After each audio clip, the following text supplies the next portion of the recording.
Hello, അപ്പോൾ ഇന്ന് പീച്ചിങ്ങയും പരിപ്പും കൂടി ഇട്ടിട്ടുള്ള ഒരു സിമ്പിൾ കറിയാണ് റെഡിയാക്കുന്നത്. ഈ പീച്ചിങ്ങ നമ്മളെ വീടുകളിലൊക്കെ കൂടുതലായിട്ട് ഉപ്പേരി വെക്കാനൊക്കെയാണ് അധികം കണ്ടിട്ടുള്ളത്.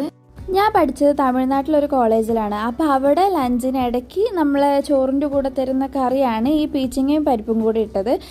നല്ല ടേസ്റ്റിയാണ്, സിമ്പിളായിട്ടുള്ളൊരു റെസിപ്പിയാണ്, വേഗം നമുക്ക് ചെയ്തെടുക്കാൻ പറ്റും.